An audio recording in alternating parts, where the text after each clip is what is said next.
kujua wewe ni kutaka kujua kwamba wewe ni mfalme, angalia tabia. Wote waliomwamini Yesu Kristo ni wafalme. Bwana asifiwe sana. Na ufalme uko ndani yao. Sio kuchaguliwa na watu, ni kuchaguliwa na Mungu mwenyewe. Petro, waraka wa kwanza wa Petro sura ya 2 na mstari wa 9. Amen. Bali ninyi ni mzao mteule. Ninyi ni uzao mteule. Ninyi mmezaliwa kwa kuteuliwa. Bwana asifiwe sana. Amen. Kuna watu wanazaliwa tu, lakini sisi ni kwa kuteuliwa na Mungu mwenyewe. Wewe umezaliwa kwa kuteuliwa na Mungu. Wote waliomwamini Yesu Kristo wamezaliwa kwa kuteuliwa na Mungu. Bali ninyi ni mzao mteule. Ndio. Ukuhani wa kifalme. Ukuhani wa kifalme. Taifa takatifu. Taifa takatifu. Watu wa miliki ya Mungu. Watu wa miliki ya Mungu.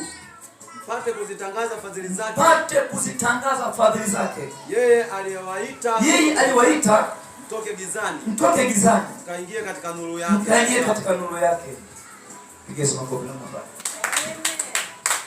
Mtu aliyemwamini Yesu Kristo sio mtu wa kawaida. Bwana asifiwe sana.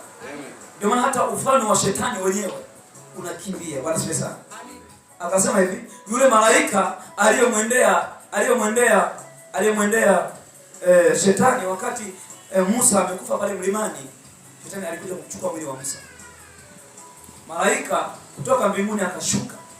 Akafika mahali pale katika kile kilima. Akafika pale. Akasema kwamba hata malaika mwenyewe hakuthubutu kufanyaje? Kumwambia shetani toka au acha.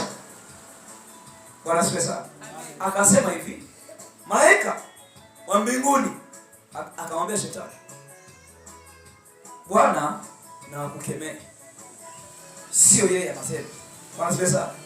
Lakini sisi tumepewa mamlaka. Bwana asifiwe sana. Tumepewa mamlaka kusema shetani toka.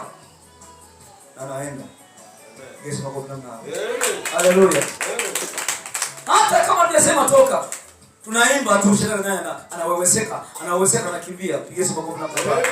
Na kumhakikishia ukweli, malaika yule hakudhubutu kumwambia shetani toka. Anajua bara lake.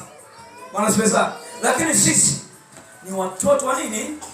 Wa kifalme. Bwana asifiwe sana. Sisi ni ukuhani. Ni wana wa kifalme. Bwana asifiwe sana. Sisi ni wateule wa Mungu. Sisi tumeteuliwa na Mungu ili tupate kuzitangaza fadhili za Mungu. Bwana asifiwe sana. Haleluya. Usijichukulie poa. Bwana asifiwe sana. Yaani hata kama watu wamekuchukulia poa, usijichukulie poa.